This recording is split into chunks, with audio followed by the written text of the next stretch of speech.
Now, the greatest radio shows of all time.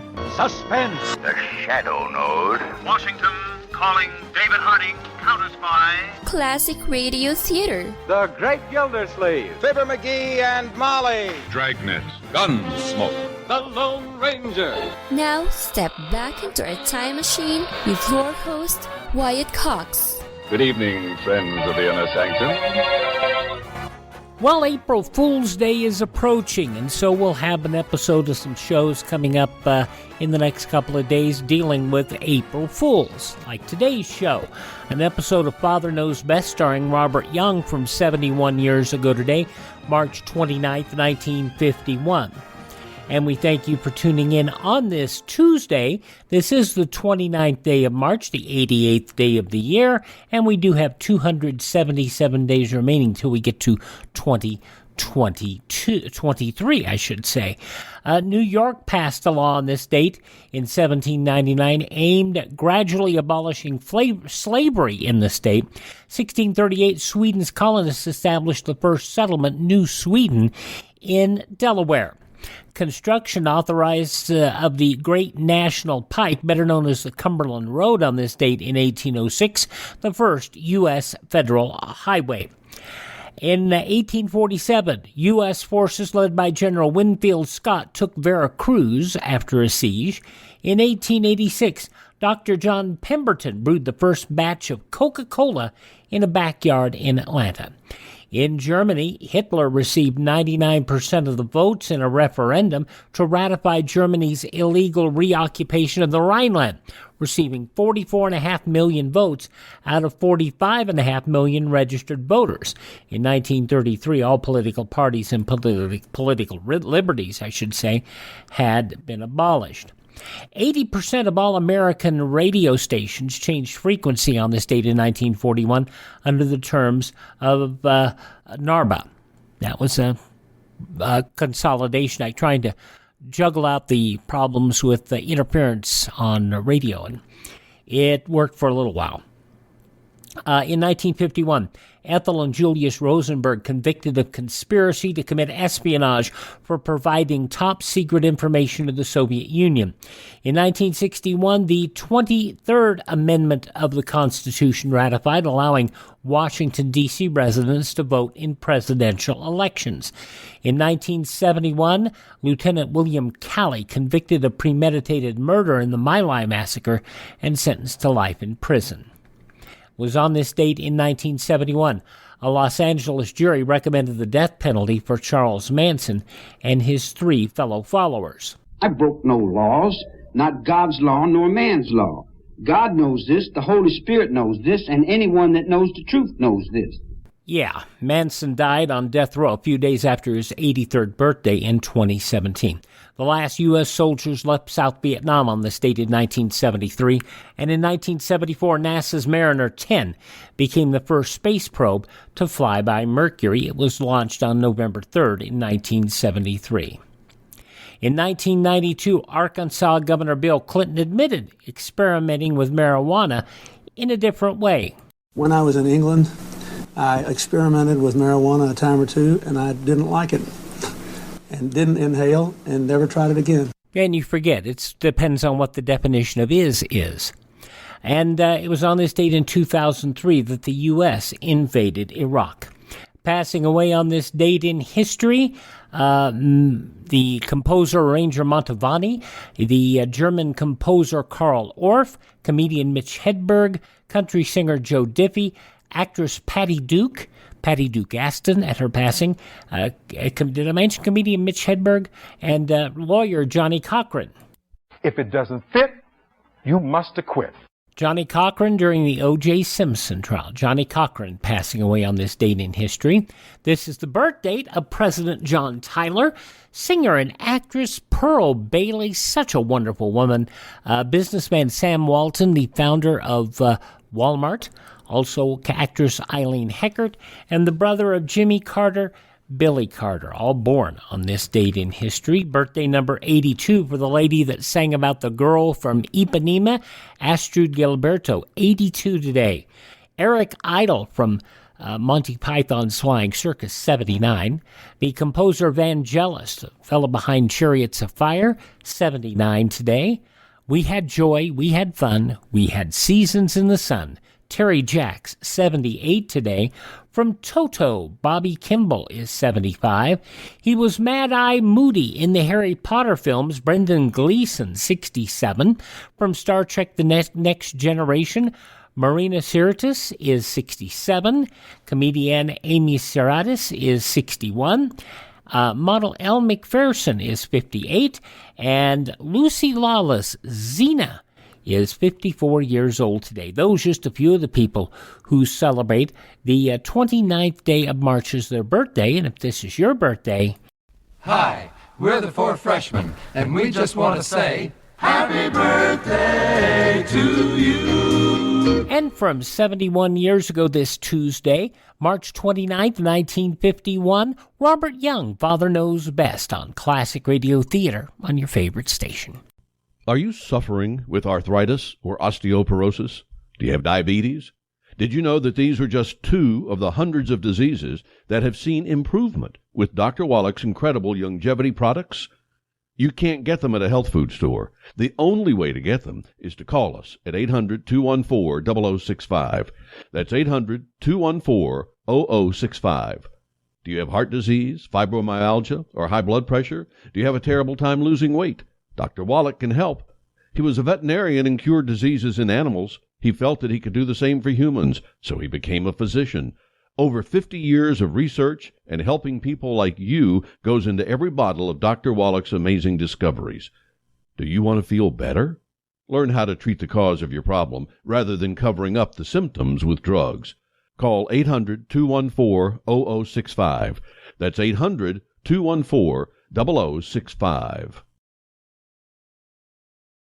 Now on Classic Radio Theater with Wyatt Cox, we go back 71 years to March 29th, 1951. Robert Young in Father Knows Best. Mother, is Maxwell House really the only coffee in the world? Well, your father says so, and your father knows best.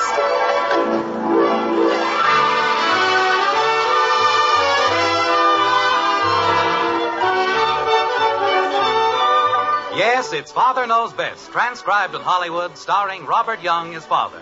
A half-hour visit with your neighbors, the Andersons. Brought to you by America's favorite coffee, Maxwell House. The coffee that's always good, to the last drop.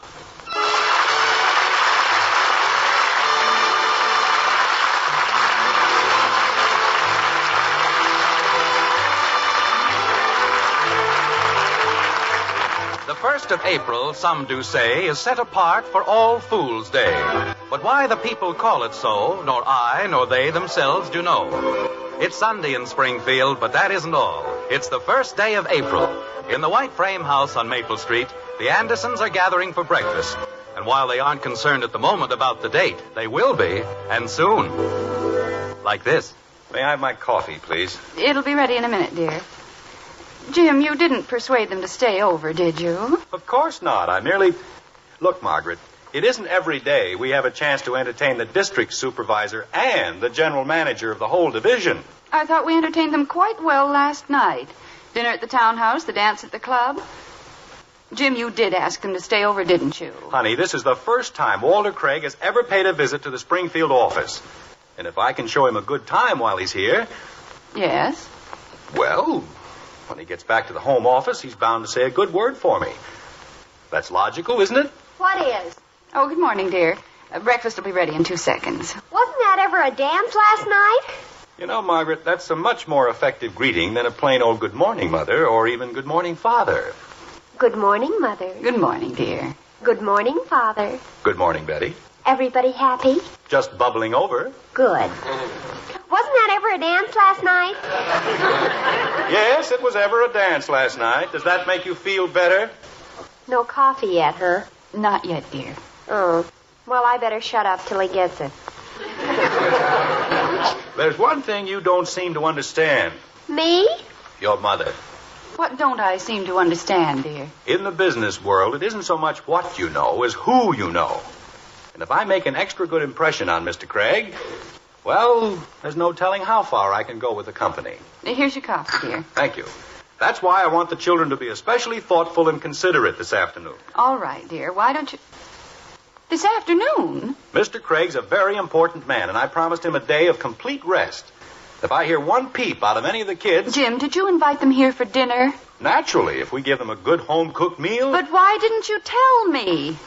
I am telling you. I've been telling you for the last 5 minutes. But I'm not prepared. We have to go to church, and all the stores are closed, and... Jim, what am I going to do with you? What did I do now? If you'd only told me last night... I didn't know last night. It was just sort of... Honey, there's always enough for 2 more. Oh, Jim.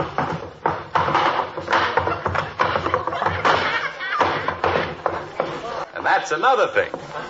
While Craig and Buckley are here, I want Bud to stay on one floor. I don't care which floor it is, but he's not going to go up and down stairs. Good morning, everybody. Good morning, dear. Hi, Bud. This is one day we're not going to have his imitation of a buffalo stampede. Boy, something smells good. What are we having for breakfast? Pancakes. And I was here ahead of you, so get in line. Okay. Bud. Hey, look at the mouse. Oh, for crying out loud. Where is it? April Fool. Boy, I sure scared her, didn't I? Oh.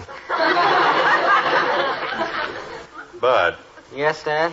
Get the mop and clean up this mess. Oh, gosh, I didn't know she was going to jump on the table. Scaring people half to death. He knows how I hate things like mice. Bud, you can pick the worst time. Go ahead, genius. Start cleaning up. Holy cow. Jim, this is going to be one of those days. I can just feel it. This is not going to be one of those days. If I have to lock all the kids in the basement, I'm going to give Mr. Craig the quietest afternoon of his life. Daddy! Daddy! Oh, dear. Good grief. What's the matter, Kathy? Oh, Daddy, you ought to see what's in the bathroom. A green dragon with purple spots and fire coming out of his nose. Fine. Go upstairs and ask him if he'd like some pancakes. Is this the right mop, Mom? Don't bother, dear. Let him clean it up, Margaret. It was his fault. Go ahead, Bud. Lift your feet up, Betty. Doesn't anybody care about the dragon? April Fool. Aw, Bud told you. Jim, we've got to do something about dinner. I just can't stretch a chicken to cover 2 more people. Well, we'll all have to eat a little less, that's all. Probably do us good. If you need another chicken, there's one in the backyard. There is? What's a chicken doing in the... Kathy, are you sure? Oh, yes, Daddy. I saw it fly over the fence. Bud, put your coat on and see if you can find... April Fool! Oh, I don't know. Okay, Betty, you can put your feet back down. Thank you very much. You're welcome. Isn't this fun? Kathleen, I think we'll all be a lot happier if you'll just forget that today is the 1st of April. I'll get it. But everybody else says April Fool, and they don't have to stop. How does that look, Mom? It looks fine, dear. Now sit down and have your breakfast. What'll I do with the mop? Put a little sugar on it, and you can have it instead of cereal. Jim. Well, if he's going to ask those idiotic questions, what do you expect me to say? What'll I do with the mop? Father, it's for you. I'll be right there. I only wanted to know... Never mind, dear. Your father was only joking. 15 years old, and he doesn't know what to do with a mop. Who is it, Betty? I don't know, Father. They just asked if you were home. Well, thank you very much. Go on back and finish your breakfast. Okay. My pancakes are probably ice cold. Hello? Mr. Anderson? Yes? This is Joe Hogan of the Springfield Herald. Who? Joe Hogan. I'm a reporter on the Herald. Remember, I did that story about the Springfield Fair? Oh, yes. What can I do for you? Well, I wonder if you're going to be home this afternoon. I'd like to come out with a photographer. What for? There isn't any... Oh. Well, sure, Mr. Hogan. You come right ahead. 2 o'clock be all right? Sure, any time at all. Why don't you bring 2 or 3 photographers, just to be on the safe side? I think one will do fine. Well, see you later, Mr. Anderson. All right, Mr. Hogan. And a happy 1st of April to you, too. I don't know. Grown men, and they've got nothing better to do than waste the time playing games. That's what's wrong with this world. Everybody wants to play games. Who was it, dear? Oh, some character with a weird sense of humor. I'm supposed to get all excited about an interview so people can say April Fool. Daddy, What is it, Kathleen? Mommy says I can't say April Fool anymore. Well, tell you what we'll do, kitten. Suppose this once we don't pay any attention to your mother. Jim! After all, I'm the boss around here. What I say goes, and nobody else amounts to a row of pins. And let's have that understood. Father! Daddy! April Fool. Oh, gosh. Well, how do you like it? Sounds pretty silly when somebody does it to you, doesn't it? I wasn't going to do it to you. I'll get it. Jim, you haven't eaten a bit of your breakfast. How can I? I have to keep answering the phone so my friends can have fun. This is probably Harry Truman inviting me to have dinner at the White House. Hello, Harry? Mr. Anderson? Oh, let's not be formal, Harry. Old kid, just call me Jim. Mr. Anderson, this is Fred Benson of International Newsreel. I see. Would you like to come out here and take some pictures of me, you know, in a bathing suit or going over Niagara Falls in a barrel? As a matter of fact... Well, come right ahead and be sure to bring enough cameras. We want to do this thing right. Okay, Mr. Anderson.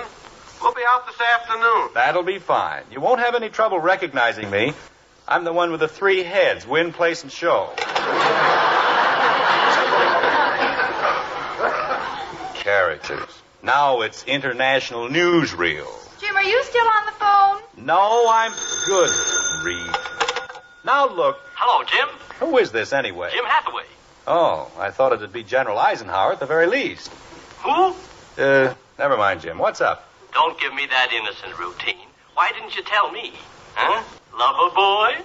Look, Jim, I've had just about all I can take, and if this is your idea of a joke... A joke? Would I make jokes about the tender emotions of a lonely heart? What? Haven't you seen the morning paper? No, what about it? Take a look, lover boy. Jim, what's all this... Jim? Jim! Oh, fine. Jim, will you please come in and eat your breakfast? Not until I've seen the paper. Where is it? It's right in here. Oh. Well, if you're going to hide it like that... Jim Anderson, I don't know what's gotten into you this morning. I've cooked 5 batches of pancakes. Where is it, honey? The paper's right there on the stool, but why can't you wait until you've had your pancakes? It'll only take a second, Margaret. Jim Hathaway said there was... Holy jump... Margaret, look at this. Look at it. What? What is it, Father? All over the front page, Springfield man wins Great Love Letter Award. We did it! We did it! Holy cow, Dad. What'd you want to do a thing like that for? Oh, Mommy, we did it! Father, isn't it? Just a minute. Kathy, what do you mean, we did it? Well, didn't we? I don't know anything about it. I never entered any contest, and I never wrote any love letters. Let me see it, dear. Mr. James Anderson of 607 Maple Street. It's a lie. The whole thing is a monstrous lie. Maybe it's April Fool. That's what it is. April Fool. This is somebody's idea of a big joke, and when I get my hands Jim, on him... This isn't a joke. Listen. Last night I sat neath a star-swept sky, and the breeze kept sighing your name, Margaret. It picked its way through the rustling boughs, and a million leaves took up the chant, Margaret. Why, Jim, this is one of the letters you wrote to me when we were engaged. Father! Holy cow.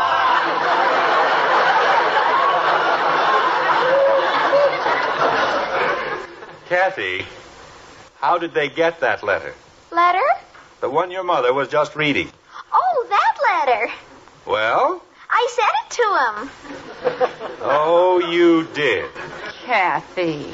Oh, it was just sitting around up in the attic, and I didn't Kathleen, suppose you and I retire to the den for a few moments. You're gonna spank me. That's right. And this time, no one is going to say April Fool.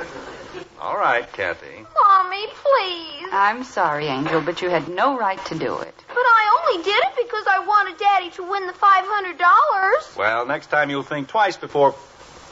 What? I thought you'd be glad to win $500. Let me see that paper. If I won $500, I wouldn't get mad and spank people. Margaret, she's right. Look at it. I won $500. Jim! Boy. Creepers! Are you still mad at me? Kathy. Yes, Daddy? Have another pancake.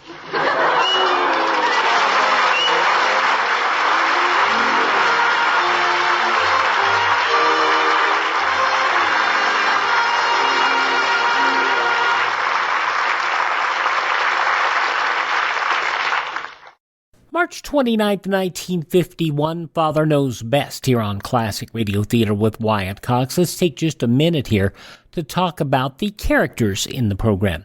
Rhoda Williams playing Betty. She had a number of roles: Dr. Christian, One Man's Family, Arch Obler, Life of Riley, and many productions of the Lux Radio Theater. Ted Donaldson had a number of roles as well. He first appeared in an NBC radio show in 1937 and played Tiny Tim in a week-long serialized version of Dickens' A Christmas Carol. And he, according to this, he says he turned down the role of Bud in TV, saying he didn't want to be typecast. Norma Jean Nilsson, who portrayed the youngest daughter of the Andersons, but the young lady who played Kathy basically got out of acting in coming into the 1960s. Her last active role was in 1959, and she was 80. She is now, as far as we understand, she's 84 years of age and still with us.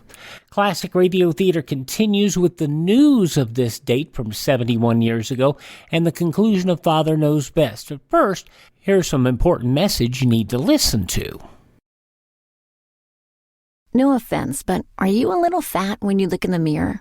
How would you like to learn the secrets to lose 3 to 5 pounds a week easily without joining the gym or going through any crazy diets? It's called Body Sculpt by Med Diet. For the last 2 decades, we've been helping people just like you that have pounds they want to shed. We've helped millions of people lose thousands and thousands of pounds over the years. And now it's your turn. Learn the secrets of how to lose weight with one simple phone call. You'll see an amazing difference in a matter of days. Don't believe us? We'll offer you a money-back guarantee. If you're ready to start losing weight right now, call right now to learn more about your risk-free order to Body Sculpt. Call for your risk-free offer. 800-738-5332. 800-738-5332. 800-738-5332. That's 800-738-5332.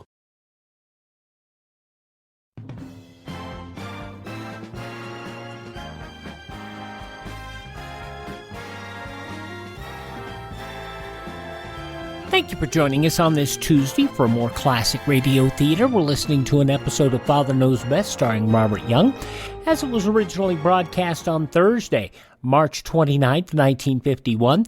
In the newspapers of that Thursday 71 years ago, these were some of the headlines.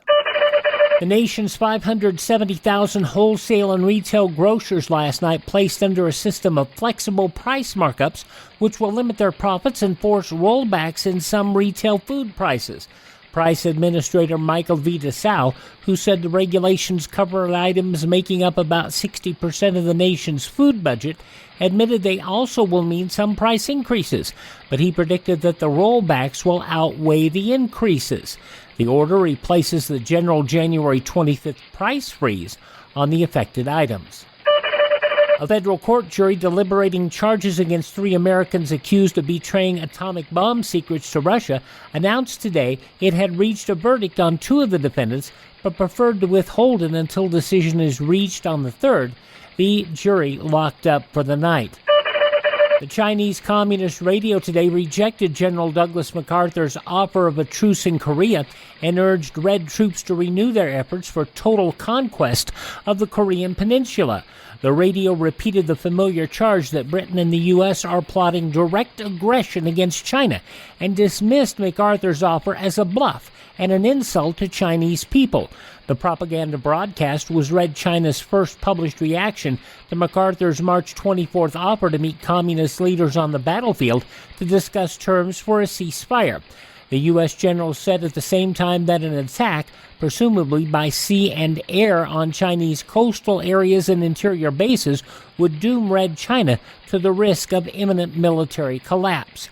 The Red Radio quoted a 500-word Chinese-language statement attributed to the officially sponsored Chinese Anti-American Korean Aid General Federation. The statement said MacArthur's proposal was not worthy of consideration by the communist regime. The United States Information Service said yesterday it's been informed by Argentinian authorities it could resume its culture broadcast, which had been banned there since last Friday. A ban on all foreign broadcasts had blacked out the daily 15-minute U.S. Embassy broadcast.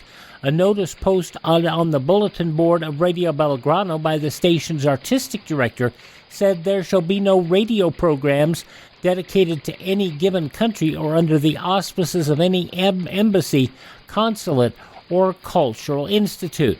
Robert Caldwell, the public affairs officer of the U.S. Embassy, said yesterday he had protested to high officials. Captain Patrick G. Taylor landed his Catalina flying boat at Santiago, Chile on Monday, thus completing the first direct flight in history from Australia to Chile. The last lap of the 8,500-mile trip was a 2,000-mile hop from Easter Island.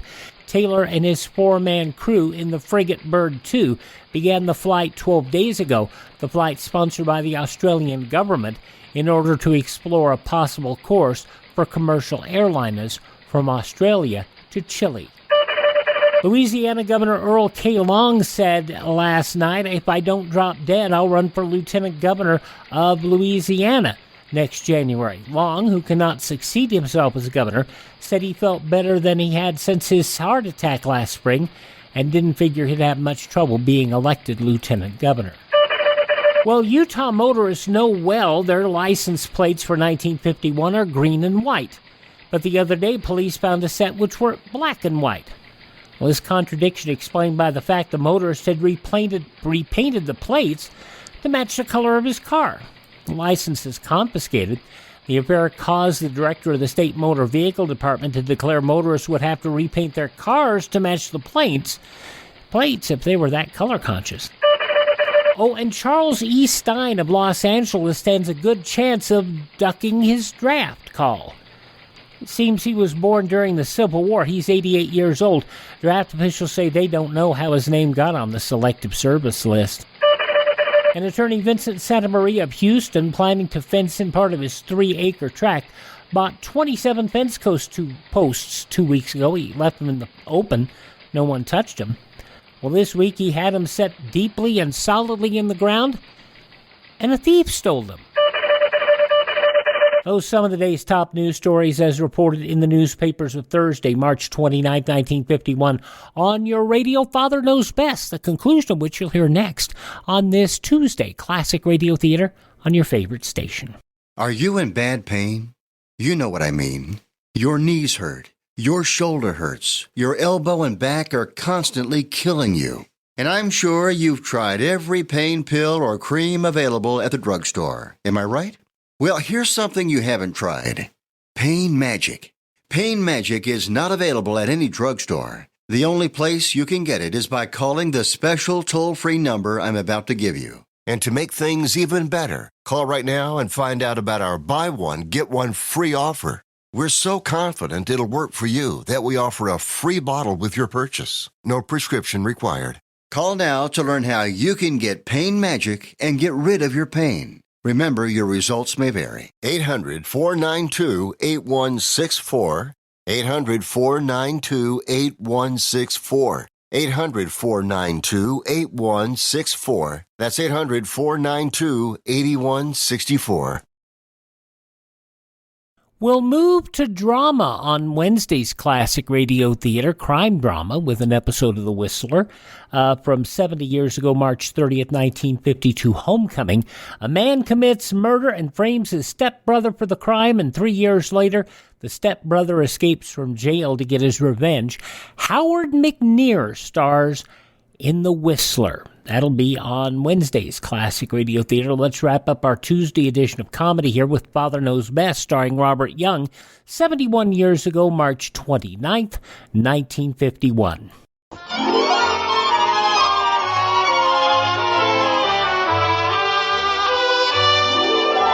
Sunday afternoon.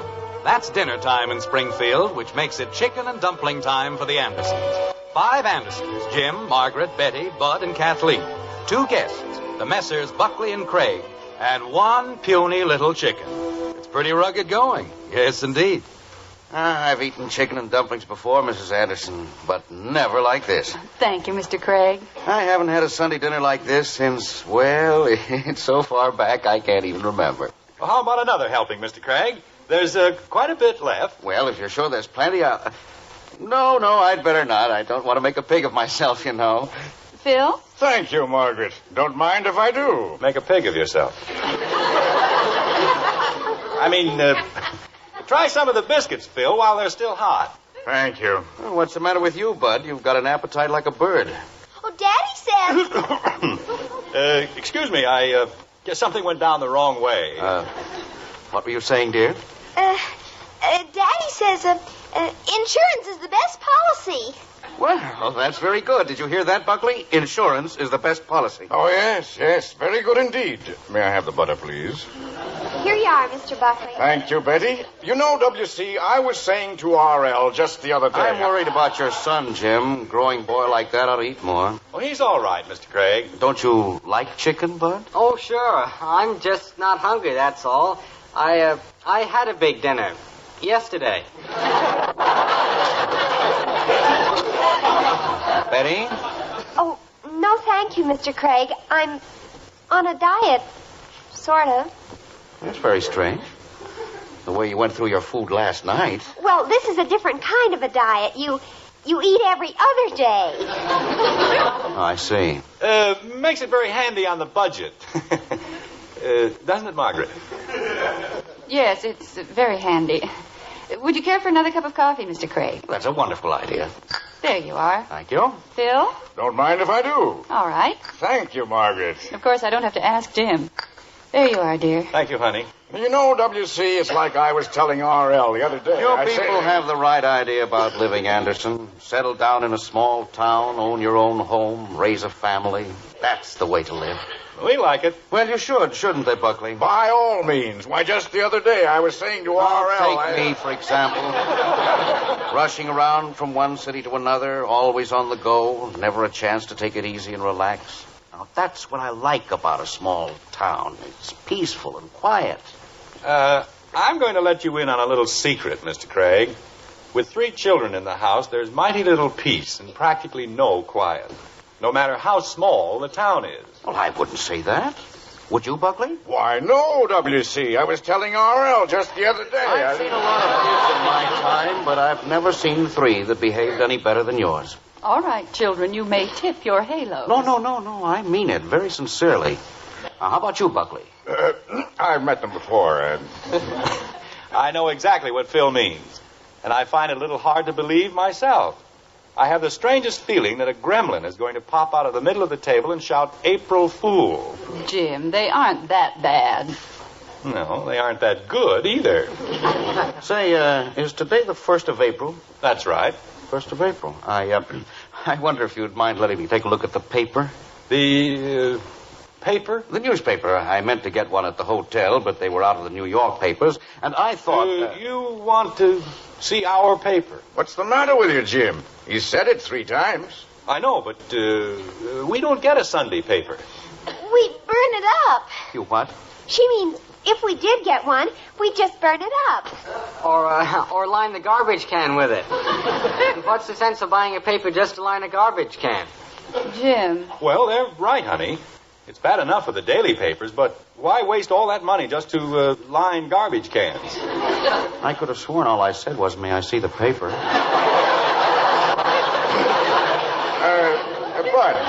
But why don't you run down to the drugstore like a good lad and get Mr. Craig a newspaper? The drugstore? Yes, or the market, or the cigar store, or wherever you buy papers in Springfield. You buy them at the drugstore. Well, then, why all the... Not the Sunday papers, Phil. They don't carry the Sunday papers. Why not? They sell them all on Saturday. What? She means the early editions. You know how it is, Phil. They get the early editions on Saturday. But they don't have anything in them. Except the comics. And you wouldn't want the comics, would you? Why, we've got them and they aren't even comical. Kathy. Well, some of them aren't. Somehow I get the impression that I'm not supposed to see the newspaper. Oh, no! Well, you see, we just thought, how about another cup of coffee, Mr. Craig? Oh, I haven't touched this one. That's fine. You'll have one too, won't you, Phil? Jim, you're not helping the situation at all. What situation? Oh, dear. Well, you see, Phil, we felt that with you and Mr. Craig being here, don't bother about the doorbell, Bud. But I have to answer. No, you don't. Just sit down. But it was the front door, and I always have to see... I said sit down. If you don't answer it, maybe they'll go away. Holy cow. How about another cup of coffee, Mr. Craig?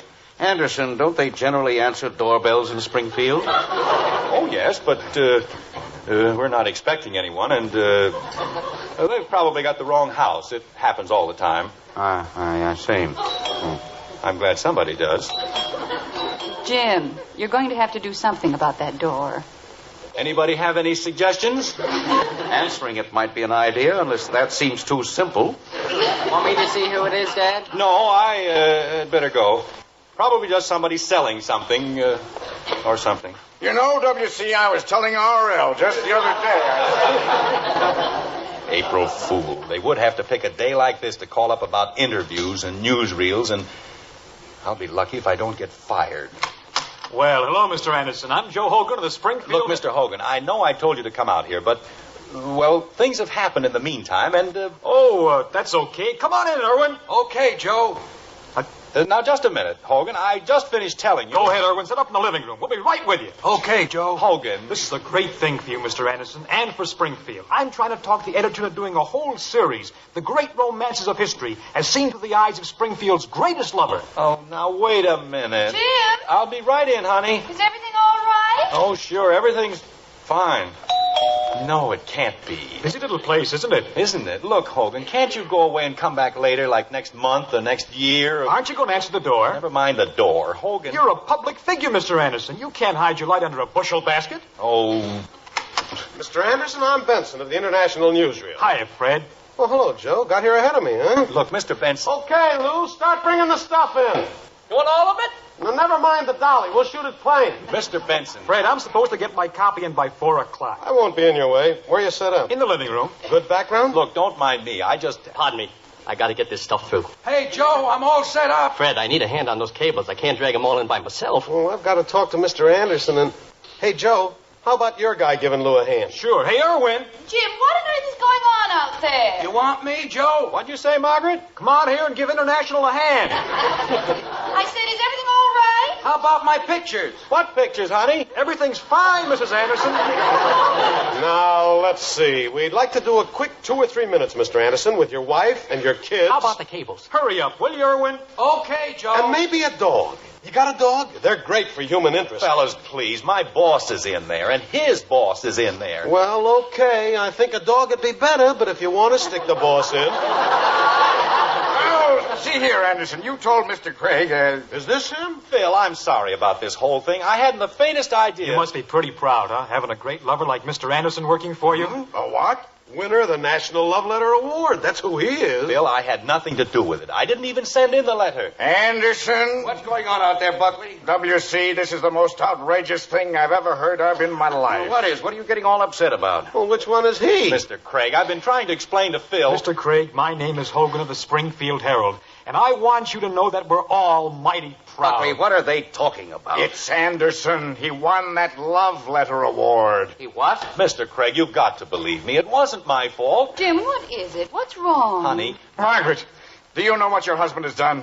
He's ruined the good name of the Cavalier Life and Casualty Company. That's what he's done. But, Phil, it was only... Now, just a minute, Buckley. W.C., I want you to know that I had nothing to do with this. I'm sure you didn't.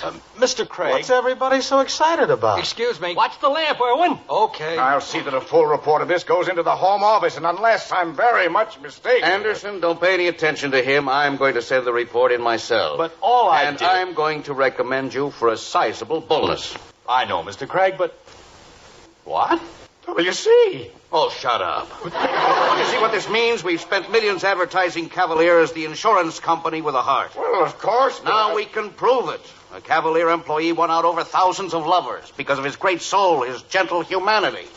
Oh, no. Well, naturally, that's what I was going to say in my report. Oh, Jim. As a matter of fact, to bind even closer the ties between this great lover and the great company he represents, I shall be glad to take my place beside him in front of the newsreel cameras. You will? Oh, that'll be great, Mr. Craig. I still say a dog would be better. Well, as long as we're all in this together... Berkeley? Yes, W.C.? Go soak your head. Yes, W.C. Are you with me, Mr. Anderson? Absolutely, Mr. Craig.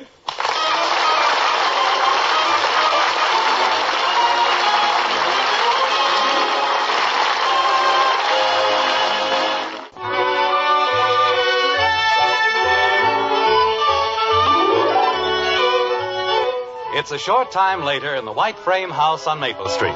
And for the first time all day, everything is calm and under control. It seems strange, but that's the way it is. Like this. Mr. Craig, I don't know how to thank you for all you've done. Done? I haven't done anything, my boy. Nothing you haven't deserved, at any rate. I'd like to apologize for all that fuss we made about the newspaper. I understand. You wouldn't have any objection to my seeing it now, would you? Oh, no. The whole story is on the front page. Oh, that's not the part I'm looking for. Here we are, page 6. What's on page 6? Well, that isn't bad, is it? What isn't? There were over 10,000 entries in the contest, and I came in 14.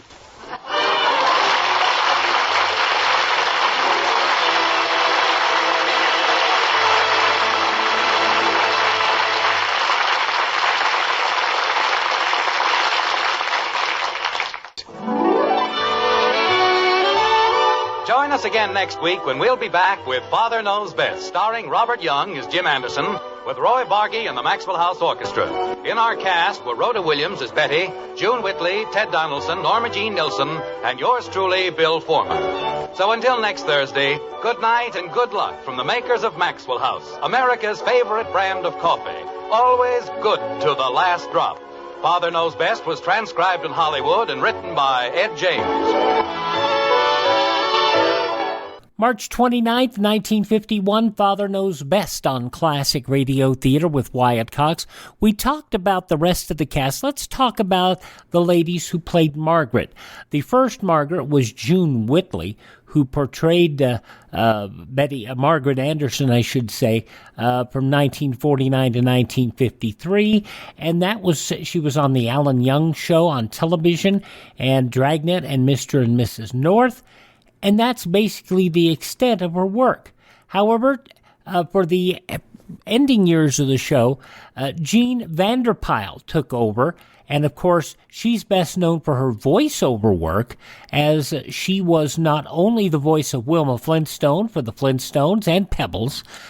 She was Rosie the Robot Maid on the Jetsons. She was a number of characters in Top Cat, Secret Squirrel, and the Magilla Gorilla Show. She did a lot of voice work. And that's the skinny on the cast of the radio version of Father Knows Best. And please thank this radio station, support their advertisers. It's their kindness and courtesy that allows us to be with you here each and every Tuesday at this time for Classic Radio Theater. And if you miss a day on this station, you do not have to miss a single show. You can hear all of our shows on iHeartRadio, Spotify, Spreaker, TuneIn, Apple Podcasts, Google Podcasts, Overcast, and Amazon. Just search for Classic Radio Theater with Wyatt Cox. You can also hear our shows on demand at classicradio.stream. There you can not only stream our shows on demand, you can learn more about classic radio collecting.